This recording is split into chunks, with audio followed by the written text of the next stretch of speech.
नमस्कार, मैं रजनीकांत। अब बांग्लादेश में सब कुछ सामान्य नहीं रह गया है। प्रधानमंत्री शेख हसीना ने बांग्लादेश छोड़ दिया है। वो भारत आई और भारत के रास्ते किस देश में शरण लेंगी, अभी कुछ भी कहना मुश्किल है। कोई क्लैरिटी नहीं है, कहीं से कोई स्पष्ट स्टेटमेंट नहीं आया है कि शेख हसीना का अगला रुख क्या होगा। फिलहाल उन्होंने देश छोड़ दिया है। छात्रों का कब्जा है बांग्लादेश के तमाम जगहों पर। जितने भी मंत्री रहे हैं और जितने भी समर्थक रहे हैं शेख हसीना के, सभी के घरों पर हमला किया गया है। उग्र प्रदर्शन चल रहा है और क्या कुछ चला, इन तमाम चीजों पर हमारी पैनी निगाह है और जानने की कोशिश करते हैं कि वो 3-4 जो मुद्दे रहे पूरे बांग्लादेश में। तानाशाह के रूप में शेख हसीना को स्थापित किया गया और जिस बांग्लादेश को स्थापित करने में शेख मुजीबुर रहमान की भूमिका रही, उनके स्टैचू को भी तोड़ दिया गया है। कुल मिलाकर बांग्लादेश की जो जनता है, उनका आक्रोश है शेख हसीना के खिलाफ। और अब तो लोग कहने लगे हैं कि बांग्लादेश में कभी एक शेख हसीना थी। मतलब अब पूरे फिल्मी अंदाज को अगर आप समझने की कोशिश करें, पूरे स्क्रिप्ट को समझने की कोशिश करें, इससे पहले तख्तापलट श्रीलंका में देखा गया, तमाम जगहों पर। पाकिस्तान में तो खैर आम बात रही है, कई मौकों पर तख्तापलट हुआ है और कई लोगों की अरेस्टिंग हुई है। मगर शेख हसीना जिनकी बातें की जाती है, जिनके पिता ने बांग्लादेश की स्थापना की, तमाम चीजें देखी, एक नई सांस, एक नई राह देने की कोशिश की। आखिर अचानक इतना आक्रोश क्यों? जिस पिता ने बांग्लादेश को संभाला, लोगों के बीच में इतनी नफरत क्यों पनप गई कि अब उसी जो शेख मुजीबुर रहमान है, उनके स्टैचू को तोड़ा जा रहा है, तमाम जगहों से उनकी स्मृतियां हटाई जा रही हैं। सब कुछ शेष नहीं रहा है बांग्लादेश में। फिलहाल शेख हसीना बांग्लादेश में नहीं है और तमाम अटकलों के बीच में यह कयास लगाया जा रहा है कि हो सकता है वो लंदन में शरण ले। भारत बहुत ही न्यूट्रल अंदाज में है, क्योंकि भारत को पता है कि तमाम चीजें क्या होने वाली है। छात्र आंदोलन, आरक्षण, तानाशाही का आरोप लगा शेख हसीना पर और लोगों ने जो आक्रोश था उसके बीच में यह भी आरोप लगता रहा कि एक डिक्टेटर के रूप में बांग्लादेश चलाने की कोशिश की जा रही थी। मीडिया को सेंसर कर दिया गया था, सभी कुछ अंदाज तानाशाही था। और आपको याद होगा कि चुनाव से पहले यह डिक्लेयर कर दिया गया था कि बांग्लादेश में फिर से शेख हसीना ही सत्ता संभालने जा रही है। यह पूरा मीडिया का जो है वो, जो शेख हसीना का है वो रहा मीडिया के ऊपर, मीडिया भी खामोश रही है। और आंदोलनकारियों का गुस्सा तब फूट पड़ा जब छात्रों पर हमला होता है, कई छात्र मारे जाते हैं और फिर जो कार बर्पा की लाखों की संख्या में लोग सड़कों पे उतर गए और शेख हसीना के खिलाफ एक बड़ा आंदोलन, एक बड़ा रुख अख्तियार हो जाता है। और 15 घंटे के अंदर शेख हसीना को देश छोड़ना पड़ता है, मुल्क छोड़ना पड़ता है।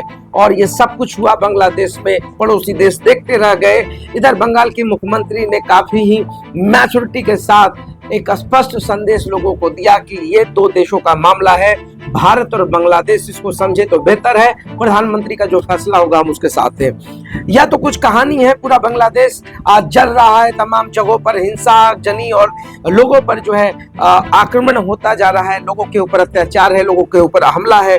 इस बीच में बांग्लादेश में स्थिरता कैसे आएगी? सेना ने अपने हाथ में कमान संभाल लिया है, कहा है कि जल्द ही एक अस्थिर सरकार देने की कोशिश की जाएगी।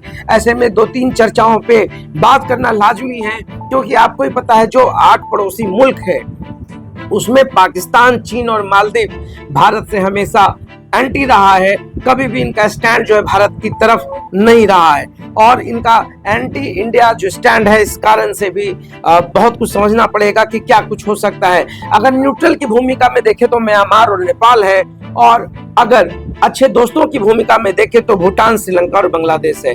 ऐसे में शेख हसीना के जाने के बाद 2-3 ऑप्शंस आ रहे हैं कि अगर जिस तरीके से खालिदा जिया को रिहा करने की बात की जा रही है, बीएनपी की प्रमुख है, और अगर चुनाव 2-3 महीने के अंदर बांग्लादेश में होता है तो क्या कुछ हो सकता है। अगर खालिदा जिया जीत जाती है तो सभी को पता है कि उनका रुख, उनका स्टैंड कभी भी भारत के तरफ नहीं रहा है और भारत के हमेशा वो अगेंस्ट में ही रही है। तो ऐसे में एक्सपोर्ट से लेकर तमाम चीजों पर रोक लगेगा और हो सकता है खालिदा जिया जो है वो चीन से नजदीकियां बढ़ाए।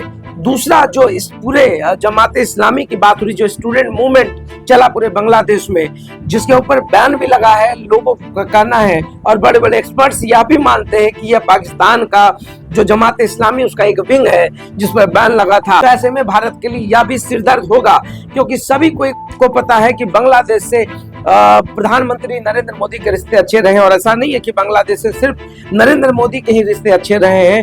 पूर्व में इंदिरा गांधी हो या पूरा कांग्रेस, जिन लोगों ने भी सत्ता संभाली है, बांग्लादेश से हमेशा करीबी रिश्ते रहे हैं। कई मोर्चों पर बांग्लादेश और भारत के बीच में कई व्यापारिक संबंध बने हैं, कई युद्धाभास पर बात हुई है।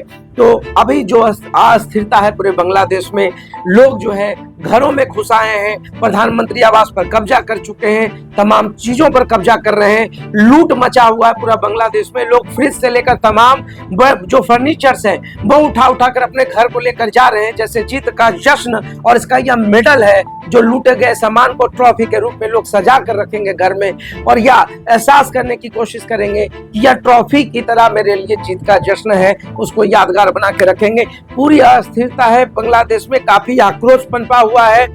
कई लोग तो सेफ महसूस नहीं कर रहे, कुछ होने की संभावना है, और बांग्लादेश में कब अस्थिरता आएगी इस पर कहना मुश्किल है। मगर भारत से लेकर अन्य देशों के लिए भी यह सिरदर्द है।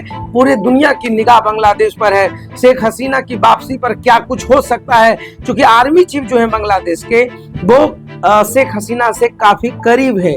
बहुत संभावनाएं हैं, क्या रास्ता हो सकता है स्थिरता की ओर लौट आए बांग्लादेश। और जो श्रीलंका में जिस तरीके से विद्रोह के बाद वापसी की गई, हो सकता है बांग्लादेश में भी हो। फिलहाल खालिदा जिया का बाहर आने के बाद और चुनाव होने के बाद, या जमात इस्लामी जिसने पूरा मूवमेंट चलाया है, इस मूवमेंट की बात अगर की जाए तो ये छात्र आंदोलन कब छात्रों के हाथ से निकल गया, यह भी कहना मुश्किल है। इसके पीछे कौन लोग हैं, ये पूरे मूवमेंट को इतना हिंसक मूवमेंट कैसे हो गया। और सबसे बड़ी बात है कि जिस आर्मी को शेख हसीना ने अपने पक्ष में आंदोलन को दबाने के लिए उतारा था, वह भी आर्मी आंदोलनकारियों के साथ हो गई। कई लोगों ने समर्थन भी किया है। तो अब पूरे घटनाक्रम पे हमारी पैनी निगाह है। समझना होगा कि बांग्लादेश के जो रिश्ते हैं भारत के साथ, वो बना रहे। ऐसे में न्यूट्रल रास्ता क्या हो सकता है, इन तमाम चीजों पर भारत सरकार की पहली निगाह है।